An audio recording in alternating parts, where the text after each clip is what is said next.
This is Will Buchanan reporting for the Walk for Liberty. Today is May 20th, 2008, day 37. We've been watching this flock of Canadian geese feeding.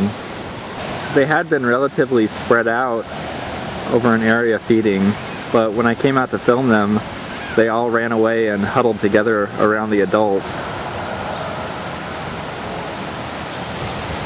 And now that I'm outside, they seem to still be staying pretty close together, the adults and the teenagers.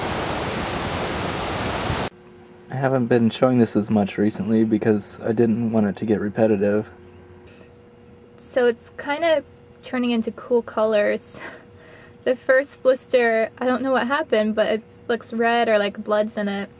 And then there was all this white as the second blister developed underneath the other blister.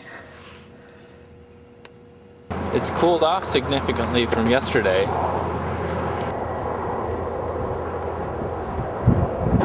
This is the junction where the road splits for whether we'd take the southern route or the northern route. We've decided to take the northern route through the mountains in Idaho.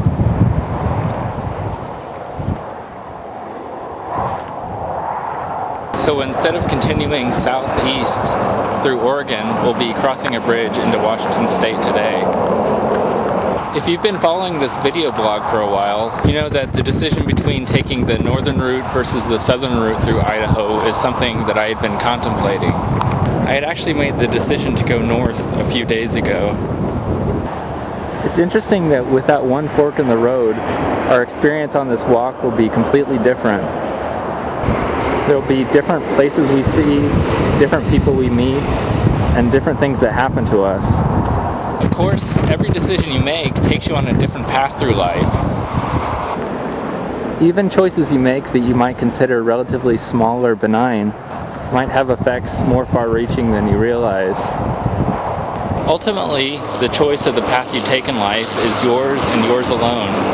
You might think you're floating along on cruise control in life, not really making choices, but even that is a choice. Ultimately, the responsibility for your life is your own.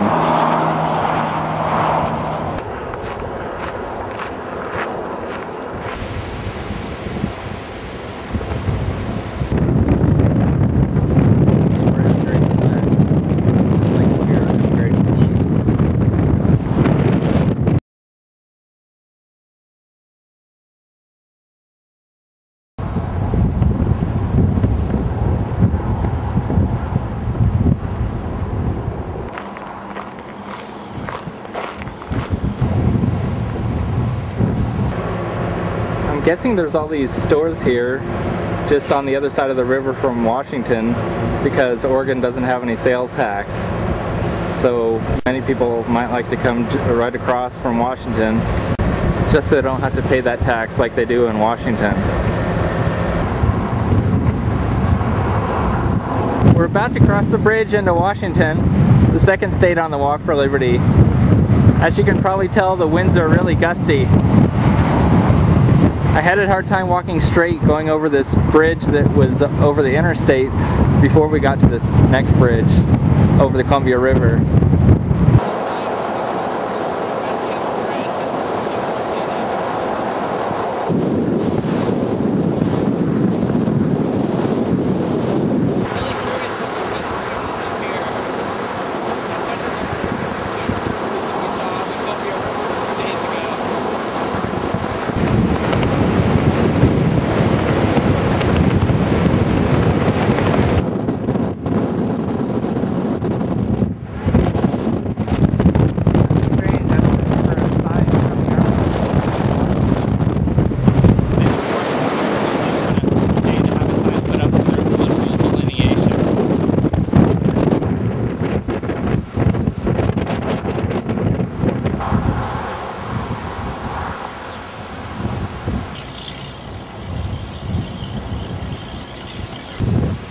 These almost look to me like green apricots.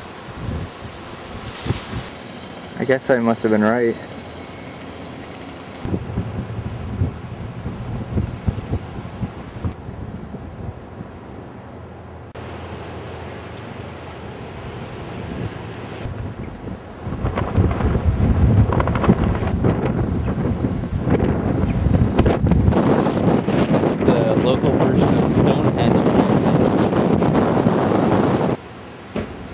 The sign outside it said this is a full-scale model of Stonehenge.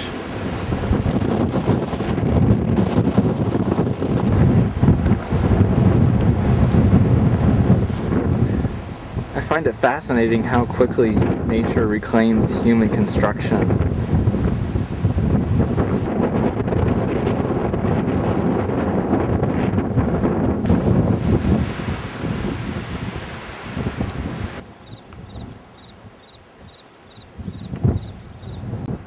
This is where the road ends.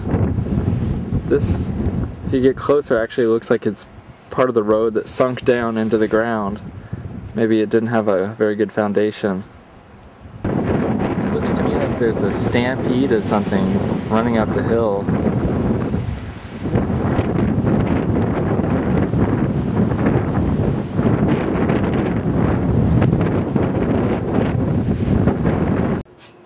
I can see now why somebody built those windmills out there.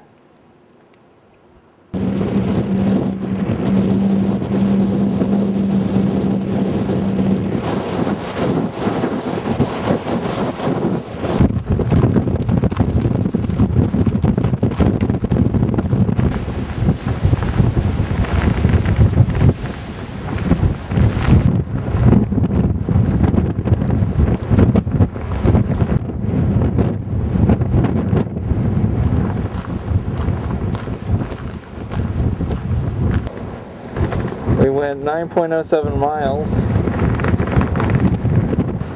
This is Will Buchanan for blog.walkforliberty.com, signing off.